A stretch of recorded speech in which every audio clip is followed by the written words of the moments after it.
Hi everybody, welcome back to the channel. Welcome to airbrushing for beginners. We're going to start from scratch. I'm going to take you through a load of things as a beginner. Things you're going to come across. You're going to see some test stuff to do. Setting up a compressor, we'll run through that first. Setting up your brush, paint, just to get you started so you're not on a nightmare of a journey. Have a nice easy journey and enjoy it. So first thing you are going to look at will be compressor. Now I'll pull one up on the screen now because most people go for ones like that. Amazon, 83 quid, job done, it will do. You can get them cheaper. That's the first one that popped up.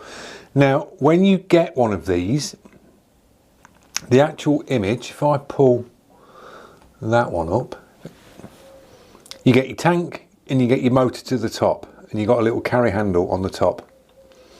Now the first bit you want to look at when you're setting up your sort of brush to it is that piece. You'll see that on your compressor you've got a little screen there with a little gauge on it, and you'll have bar and PSI. PSI is usually the outer and then bar is usually the inner. Look at the outer one, go from that. Then you're going to get yourself an airline. If you don't get an airline in the box, you need to get one with a 1/4 inch thread this side, and then this side will have one that connects to your 1/8 inch fitment to your airbrush. That piece goes to this piece here. So you just screw that piece on to that, and then this piece would go to your airbrush. Now on these airlines, you get just a thread. So when you get your brush, if you're buying a cheap brush, I don't recommend it, but if you're buying a cheap brush, sometimes they turn up like that and they've just got the thread. Now that hose can go straight to the brush, but it's a pain. You've got it attached and it's permanently attached. So when you come to cleaning at the end of your airbrush session, you're struggling with an airline. You've got a rigid airline or a flexible one, and it's permanently attached as you're trying to clean it, or you have to keep unscrewing it. Now the best way to get around this is if you got the Ultra, you would get a fitment like that on the bottom, and then you would get something like that, which is a little quick connect. That would go to your airline. Try and do this with cold hands this morning.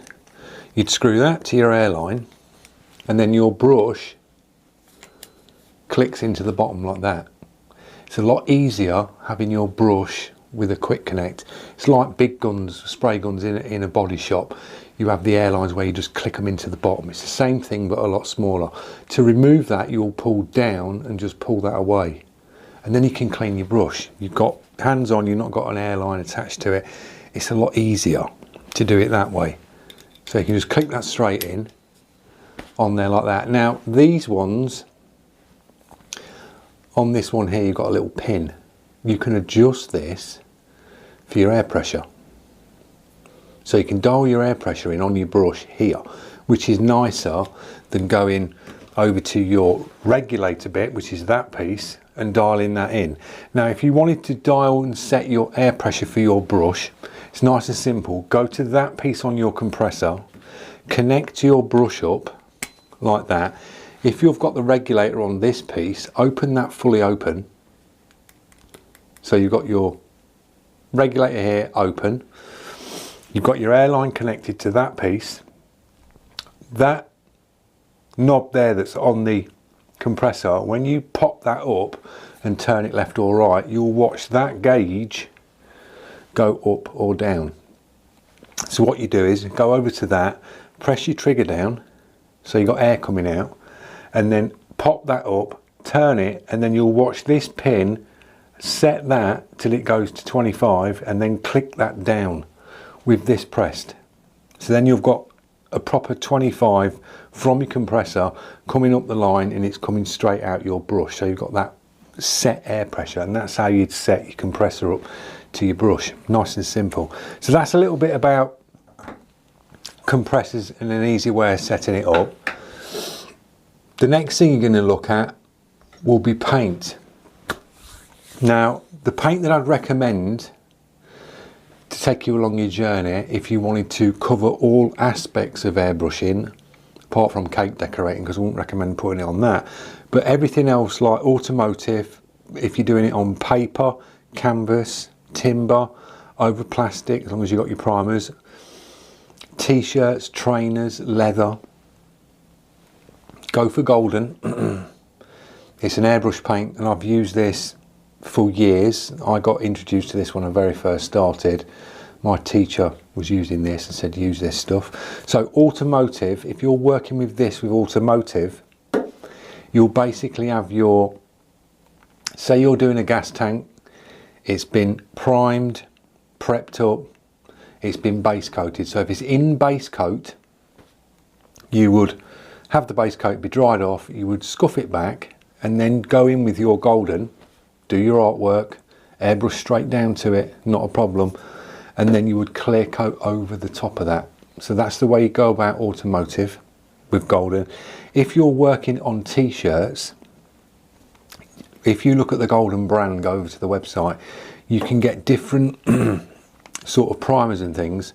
So if you was working on a t-shirt, you can get this primer that you'd put down first on your t-shirt, it's like clear, you'd spray it down, and then you would go in with that, and then you'd go back over with the one you put down first off, over the top, heat press it, and that would seal it in. So you can use this on t-shirts. When it comes to leather, you can buy a product that goes down as a primer first, then you can put your gold in, then you do the same again, you'd go over the top and seal it. So you put in a layer first off, then your acrylic gold, and then you put a sealer layer over the top, you're just sealing it in. So that's how you go about using it on things like that. When it comes to paper, straight down, canvases, straight down, no dramas. So it's a good paint all round, one that you can trust on all them applications, not a problem. That's why I say go for that. The prices on golden are, they can vary. There's quite a few places online that stock it. Amazon do it. I think Amazon is probably your cheapest bet to buy it. You can buy it in bottles of that size, and then you can buy the 118 milliliter bottles, which are the big ones at the back on my shelf there. And you can buy individual colours of it like that as well. It's been around for years and it works. So that's the one we're going to test on the paper today. Now, when it comes to your brush, I really would recommend to buy something semi-decent. Beginner, it's a perfect brush, and you're going to see this and I'll show you why. The Ultra H&S, it's a great brush for a beginner. It's one that will last. You won't have any issues with it, and you can upgrade it in 2024. H&S are releasing a lot of new pieces for the Ultra. So if you start out with it, get used to it, and then you want to upgrade, instead of buying another brush, you can upgrade the springs in it, you can change the trigger in it, you can change the needle and nozzles in it. You're going to be able to change the cup on it as well soon, so you can completely adapt that brush for your next part of your journey and keep hold of it, and it will just last. It will last your whole career. So well worth spending around 80, I think these are around about 89, might be a bit cheaper for that brush. It's solid. To get that, get yourself a decent airbrush holder, either a table mount one like that or one that screws to your table. But always make sure they point down, that's why they're designed like that. So when you have them on the table, they're nose down. So if you do leave paint in it, your paint's going to run to the front of the brush. You don't want your brush sitting like this, tilting backwards. Because thin paint, if you ever left thin paint in it, it will run back, go back where the packing washer is, just creep down and then dwell around where the trigger, and then you've got issues around the trigger. So keep your hairbrush hangers facing forward at all times. If you are leaving any sort of paint in it, I'd say decant the paint out and then leave your brush sort of wet overnight. Either leave it with airbrush cleaner in, or just drop some water in the cup and let the water sit in the cup to keep the paint wet. so you're not going to have any issues of it drying in the brush. You can leave them like that. If you've got the Ultra, pick yourself up an artist brush, a cheap artist brush, and have that the side of you at all times, and I'll show you why when we do the demo on this in a minute. Then you're going to start thinking, well, what shall I paint on? The first thing you need to be looking at is cheap paper. Packs of paper like this, sketching paper, anything. These are 24 sheets for £2.99. You can probably get cheaper. You can use wallpaper backing paper as a nice cheap one. You could get the same price for some backing paper, and you've probably got 50 meters of it. You can just slice a piece off and stick it to your easel like that for practicing. So that's covered that bit. Always have a bottle of water next to you, bottle of airbrush cleaner. I've got 2K thinners, but now I'm doing a 2K thinners with water mix 50-50. It's a decent enough cleaner, it does the job. Always have them to hand next to you, either in bottles like this where you can just pour it, or you can get the ones that have got the tube on the top where you can press and it will squirt into your airbrush. They're good to have. Kitchen towel next to you at all times, little cut up pieces like that for cleaning. Cotton buds, really good for cleaning. Plastic mixing pots if you want to mix any paint.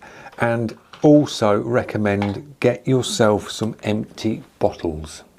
Buy 10 empty bottles, have them beside you, just in case if you mix too much paint, you can decant it and you can save it, so you can use it again another time. So just doing little checks like that and things will save you a lot of hassle, and having it all set out like that is a lot less stressful than having everything everywhere in your studio or wherever you're painting. So we've covered all that. We'll move in closer and then I'll take you through clipping up the brush, dropping your first bit of painting, and then showing you what to do before you start running away and trying to paint all these fancy things. The first thing you've got to do is master your trigger. Right guys, the first thing you do is clip your brush to your hairline like that, and we've got 20 psi. Now get a feel for the air. Just do that with the trigger press down and get used to the sound of the brush. Yeah, you've got your dial in here, so this is what I mean by you can dial that in. You can turn that off and then you can open that up and dial your air in. These are really good when you get better. You can dial your air in on the fly here. Makes it a lot easier when you're going in on a piece of artwork, because sometimes you don't always want 25 psi. You want to be able to drop it down if you're going really small on some detail. You can adjust it there, so it's not an issue. Now with the Ultra, you get settings. You get fully open trigger like that, so the trigger will go all the way back. Then you get 1, 2, 3, base, primer. So usually on the back of an airbrush you have an adjuster here, which will do what this does here, but you're sort of trying to gauge what you want. So 1 minute you could have like wind it in, have real tight detail, and then you could open it up and think, oh no, what setting did I have that on? Was it 3 turns out, 1 turn out? I need the exact paint again. With this will put you the exact paint down, because this will only go as far back as what that setting is. So it's nice, easy, just turn and click and you've got them settings. These are really good if you're a model painter. The miniatures, you can turn it to the base setting, so you can base the model up and things like that, but you can use this brush when it comes to doing things on paper as well. So this is really handy for working on all aspects of airbrushing. That's why I think it's a really good beginner's brush. Another good thing with this is you get good tension in the trigger. This trigger you have to press down before you pull back. It sort of locks in place. You can't just pull back and get paint. You have to press down first and then pull back. So it teaches you the double action movement. So you have to go down for air, back for paint. So you're going to drop your first drop of paint in your brush. Now if you've got golden and you're on opaque, we'll go 1, 2, 3. I'll go 3 drops of golden. 1, there's 3 drops of water. Now, get an artist brush and just give that a little mix up. Like that. In your cup. Nice and simple. Have a test piece to the side. Always put a test piece of paper to the side. Even if you're practicing on that, just test your brush on a scrap piece of copy paper. And then have your sketch paper or whatever you're using that you're going to work on here. So 20 psi in the brush. I'm going full trigger, so I've got the open full trigger on that. And just go around a hand's distance away. If you hold your fist up to your paper, just go that sort of distance away and just spray it out like that. Now what I'm doing there is I'm going down for air and then just pulling the trigger slightly back and then pulling it forward, but I'm keeping the air on. You can hear the air all the time. Try and learn to keep the air down and keep it on. So remember, keep down, keep your finger down for your air so you hear your air, and then move back on your trigger, and you're basically pulsing the trigger but keeping the air on. So as you pull back, your needle is moving backwards, and then when you move forwards, the needle is sliding forwards and taking the paint off. So you take the paint on, take the paint off. So get a feel for it like that. Then move over to your test paper and do the same again. So you're going to create a dot when you do that movement, and that what I just showed you, where you pulse the trigger backwards and forwards, you're going to create that. And have a practice at that. Look at how your paint's going down. You'll have no dramas with golden if you mix it that consistency. It will spray all the time. If you was using a real cheap acrylic, it would struggle to do this.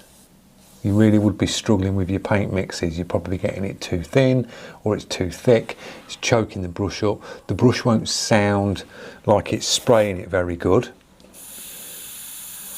So just go along and practice doing things like that. Now that's on full trigger, that's me gauging the paint. If you were to use this on number 1, see how much paint that's putting down at level 1? And I'm an inch off the paper now, and that will drop that amount of paint going full back on that setting.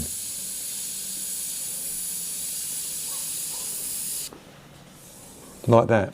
If you move it to the next one, number 2, that's even minimal, that's hardly dropping any out because, yeah, we're out of paint. Just drop some more paint in, drop a bit more water in, mix it up, and you're good to go again. So we're on level 2. Just going to pull that paint through.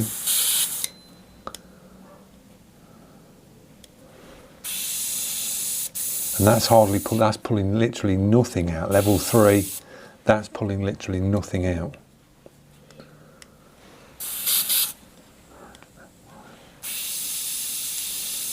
Very minor, minimal paint. Flick that to base. We've got a bit more coming out. Flick it to primer. We've got a bit more coming out. So using the settings, you can gauge it to what you want. Full trigger again. Now I can do exactly what these settings can do, because I can go in, put minimal down, and then I can build it up like that. So just getting used to your brush and what it can do doing dots like that, practicing them either with full trigger or using the settings like that.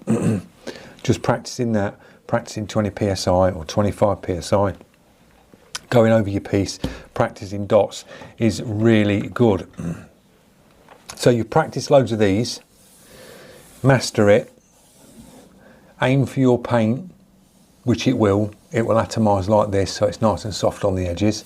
You can master your dots, so that's getting you used to your trigger, going through the settings or going full trigger. Your best bet is to master it full trigger, and then you can gauge on how much paint you are putting down by moving your finger backwards. The more you move it backwards, the more paint's going to come out the brush.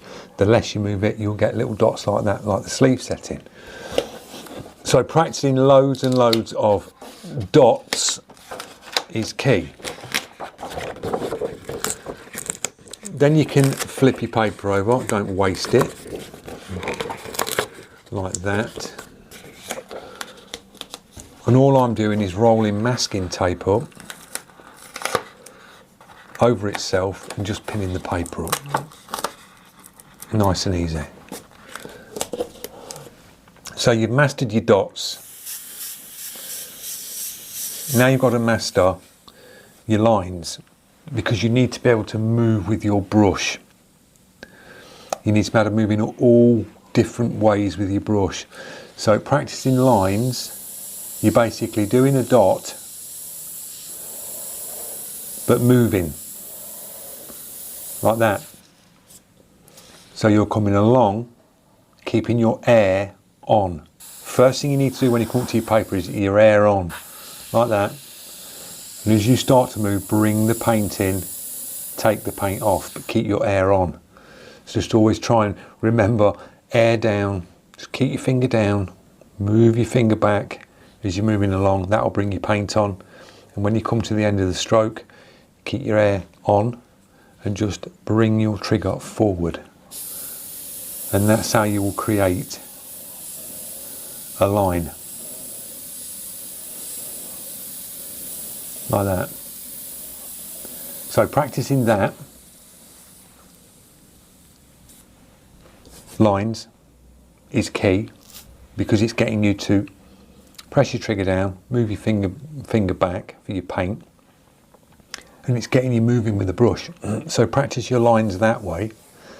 The better you get at the lines, you will get a point and a point on the start of your stroke and on the end of your stroke. Now this will, when these get to points, that's when you're getting really good on your trigger, because you're bringing your paint on and off really nicely. So when your needle's moving back minimal, then going a bit further and further, it's letting a little bit of paint out and then lets a lot of paint out. So that's how you'll get your point to your point. And once you've practiced it this way, you need to be practicing it this way as well. Like that. Going that way. So you need to practice the movement that way, you need to practice the movement that way. So mastering that way, and then you need to master it going that way, and that way, and that way. Like that. So you're doing the same technique, but you're mastering it on them different movements. So it's just getting you to move in different directions. Because when you do a piece of artwork, you're not doing a permanent piece of artwork like this. You've got to move in every direction, because if you're doing, whether it be a portrait or a car, a wild animal, there's movements and there's shapes in that piece of artwork that mirror match all these different shapes, whether it's a dot, a line that way, one that way. So you master the lines like this. This will get you practicing your trigger on and off, like that. Just pull that through. Then you've got to practice these movements. So we go back to the line, shading like that, where you can go from a dark and shade up through to a light. So how you're going to achieve that is, you do a first pass down like that, and then you move slightly up and you overlay it. You're doing like an overlay. So you go one pass and then slightly move up, slightly move up, slightly move up, and that's how you can create a soft transition across. You practice it going that way, you can practice it going this way, Same thing, going from light to dark. And this is where you'll really be pulsing the trigger really lightly to get minimal paint, to get them soft tones. So you can practice your shading this way, that way, up, down, and you can do it this way as well. And this is moving with the brush. You're doing exactly the same thing as painting it in a line, but then you're moving it in an opposite direction. Like that. On and off the trigger. This is teaching you to shade in different angles.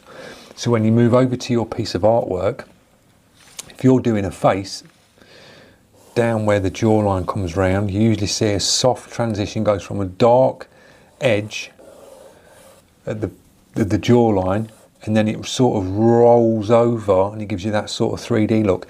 This is how you create them 3D looks, by going from a dark edge, say that's the side of the face, coming round the jaw, and then you will roll it off.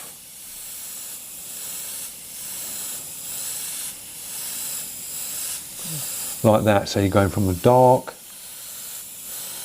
and you're rolling it round like that, coming round. And to get that line sharper, you'd probably use a shield. You'd hold a shield up, spray against a shield, which will give that real sharp edge, and you create that rolled over edges. Artworks, all faces, you've got to make them look sort of the 3D, the dimensions of the face, you make them stand forward and roll round the edges, everything's soft transition round. And then you'll see on artwork that you have like sharp bits as well. But practicing these with your brush, so once you've learnt your shading ones like that, then you can start practicing moving like this.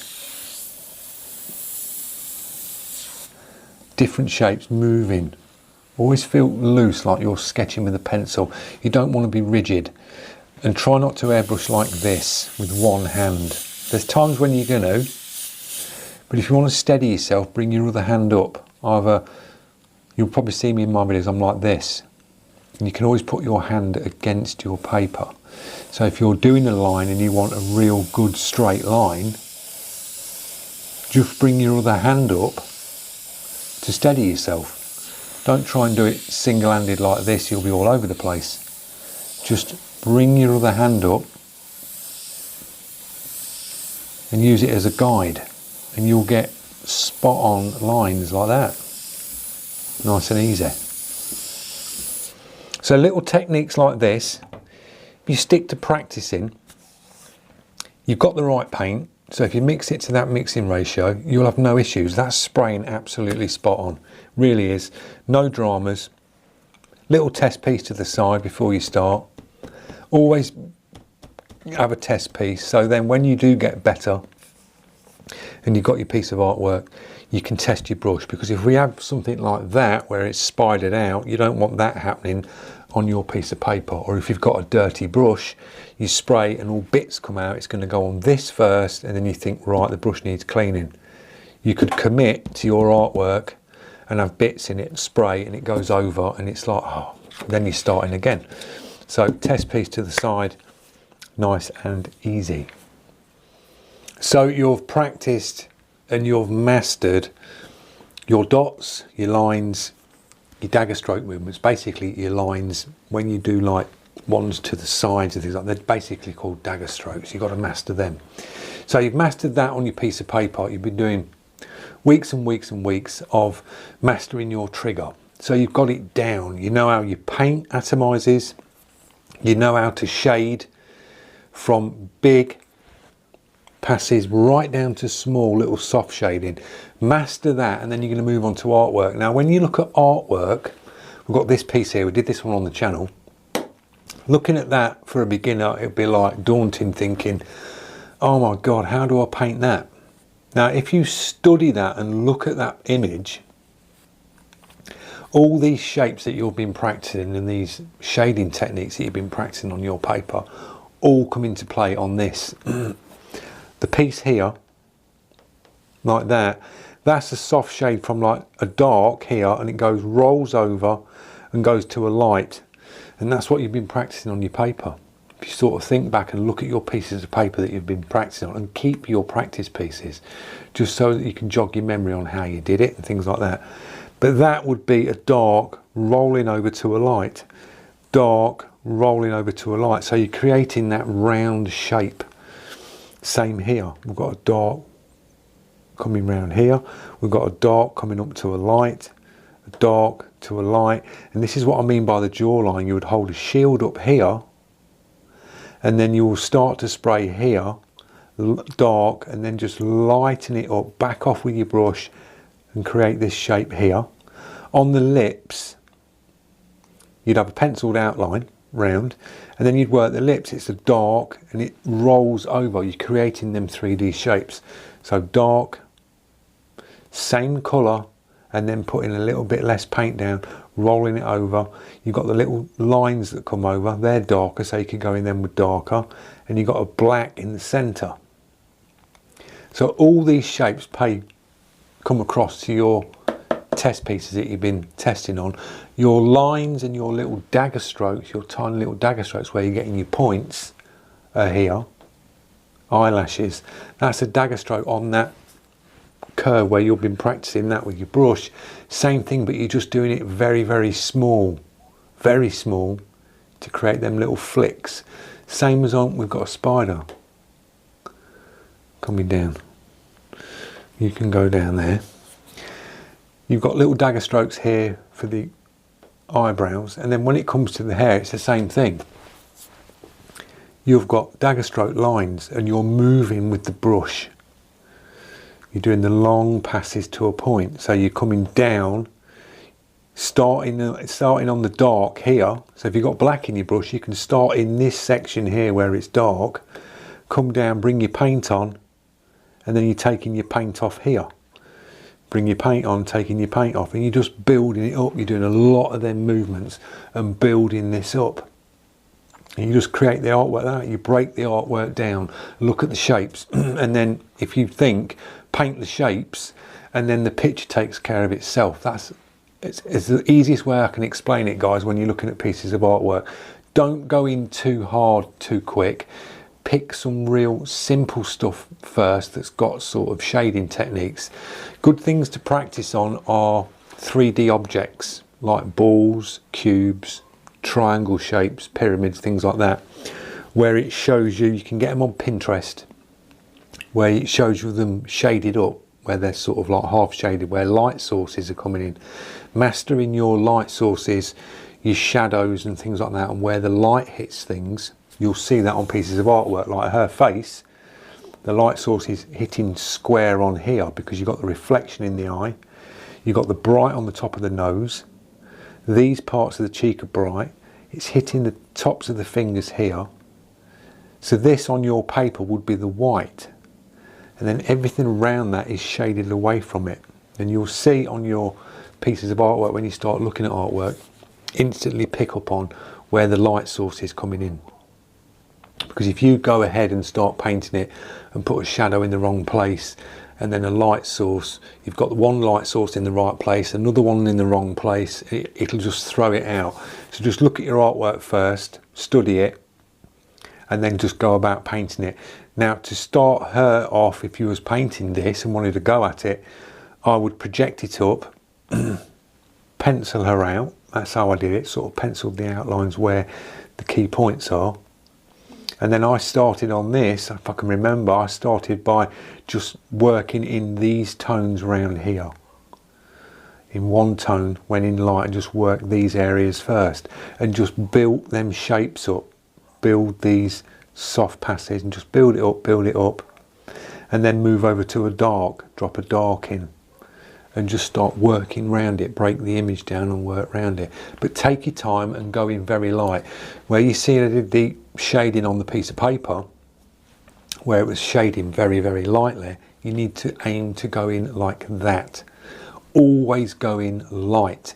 If you go in too heavy on something like this, say you was doing this piece here and overshot it and went too dark, you've sort of gone in too dark too quick and you've sort of ruined it. If you go in very lightly, you can add more paint. It's a lot harder to take paint away. You can add it, but trying to cover it up and a mistake, then it starts to get messy because you instantly go for white. If you're doing that, you go for white and then you chuck a load of white on it, you get a colour shift, it looks mess. You're going to start again. But if you just take your time, work it very light and build it up nice and light, you'll get the pictures down. But you've got to master your trigger. You have to master this first. You have to know exactly where that paint is on that trigger and be able to move that trigger to like pinpoint positions in that throw of that trigger going from front to back. Don't rely on settings on here and don't rely on settings on here. They are useful at certain times when you're working, but if you can master the full throw of that trigger from minimal to full and your distances, your artwork will come along and you'll just progress nice and easy. So I hope this has helped. Just practice, take your time, have that sort of set out in your studio, your paints, and if you do overuse some and you've got loads left in your cup, just grab yourself some empty bottles like I said. Put a little ball bearing in there. You can buy the ball bearings on Amazon. Drop a ball bearing in a little pot like that and then put your mixed paint out your brush. Just decant it into one of these and you can save your paint, because a lot of the time when you see a big cup on an airbrush, you tend to instantly put more paint in it because you want to see the paint in it and you want to fill it up, but then you can waste so much. So a couple of drops at a time. I'd rather be putting a couple of drops in, spraying for 5 minutes and having to top the cup up than completely filling it all the way up, spraying for like 5 minutes and it's like and the first thing you do is that you just chuck it and throw it away and you're just throwing decent paint away. So decant it and on your bottle write pre-mixed, the colour, what it is, ball bearing shaker, you can just shake it up and you've got paint decanted. That's why I use these little bottles with the ball bearing shakers in. You've got your paint mix. That is a golden in there, ready to go. Just have a nice little selection of your paints. So drop your comments, tell me your thoughts. If you're a beginner, if you need any help or any questions answered, just drop it in a comment on a video. I always see the notification bits pop up when you've dropped a comment. I'm here to help. That's what it's about, to get you started and moving on. If there's any beginner stuff you want to see me do a video on, just drop it in the comments. If you're stuck on something, don't feel embarrassed. Like if it's something simple, I'll just drop it in a video and guide you through it. And that's what this channel's about, is to help the beginners get going, because I know the journey as a beginner is an absolute nightmare. It's frustrating, but if you just stick to that sort of little set practice things like that, your airbrushing skills will come on leaps and bounds and you'll just be moving on to your artwork. Then you get that bit out of the way, you won't ever need to do that again. You've done it, you've mastered that, and then you move on to your artwork. So thanks for watching, guys, and I will see you in the next video, which will be coming up later. Cheers.